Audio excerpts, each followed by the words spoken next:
RPTV news Bangla.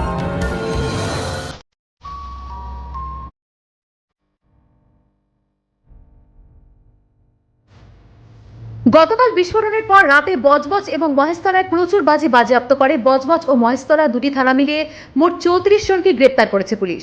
পাশাপাশি দুটি থানার যৌথ অভিযানে মোট 37,000 কেজি বাজি বাজেয়াপ্ত করা হয়েছে।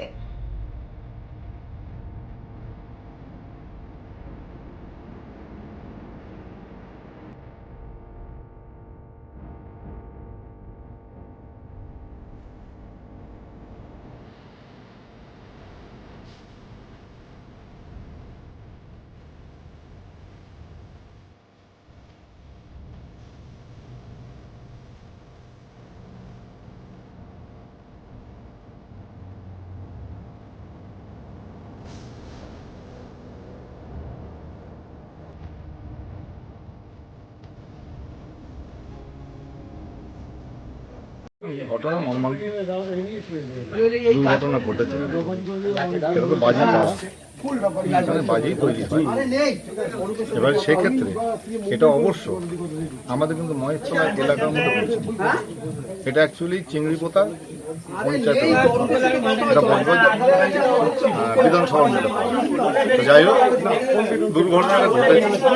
এবার তার জন্য আমাদের সিএম আসছে, শুনলাম এলে সিএম যে সিদ্ধান্ত যারা মারা গেছে, এবার তাদের যদি ক্ষতিপূরণ হয়, সবই গরিব মানুষ আর সব খেটে খায়, এরা এইসব কাজ করি এদের চলবে। যেটা আরেকটা, আমাদের মহেশতলার মধ্যে যেগুলো দোকানগুলো ছিল পুলিশ কালকে ভাঙচুর করে তার মালপত্রগুলো নিয়ে চলে গেছে।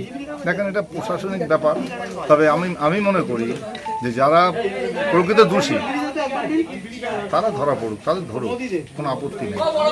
কিন্তু যারা দোষ করেনি, আমি শুনলাম আমার কাছে যে খবর, যারা দোষ করেনি এরকম কিছু ছেলেদের ধরা হয়েছে, মহিলাদেরও নিয়ে গেছে।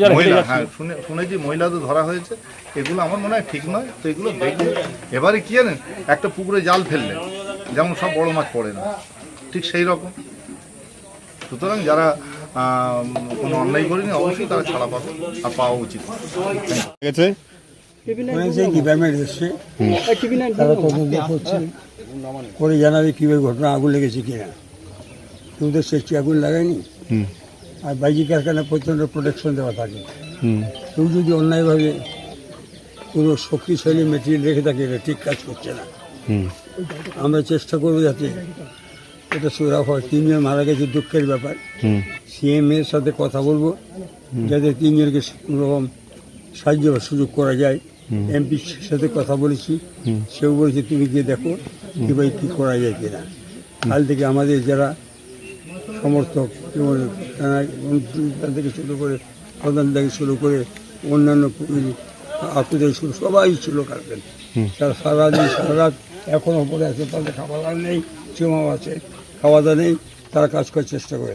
আমাদের তরফ থেকে আমরা জায়গা করছি, এটা রাজনীতির ব্যাপার নয়, এটা হচ্ছে মানবিকতা এবং তার পাশে দাঁড়ানো একমাত্র উচিত।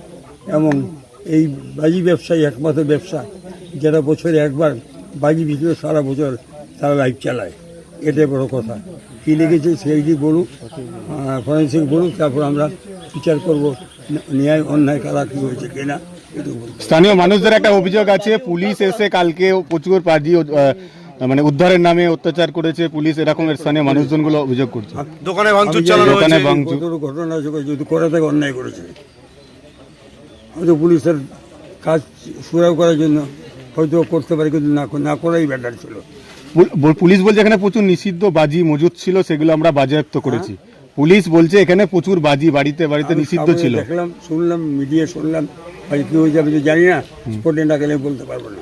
আর এরা লাইসেন্স চাই, কিন্তু এরা লাইসেন্স কিভাবে হবে, তার যে সহযোগিতা করা প্রশাসনের, সেইটা তারা পাচ্ছে না, কিন্তু তার নেই। অনেকে অ্যাপ্লাই করেছে, পায়নি, পাচ্ছে না, লাইসেন্স দেওয়ার ব্যবস্থা হবে, চলছে সে পরিকল্পনা, চলছে, সে প্রসেস চলছে। সেটা ব্যবস্থা করে দেবেন। সিএম কি আসছেন? ঠিক আছে, খবর জানি না, ঠিক আসলে তো ভালো। আচ্ছা, এই যে যারা বাজি প্রস্তুত করার সঙ্গে যে সমস্ত পরিবার যুক্ত রয়েছে, বাজি যারা তৈরি করে, মনে হয় না আপনাদের খবর কি আসবে, শুনছি ধরে। Bureau report, RPTV news Bangla. RPTV News Bangla.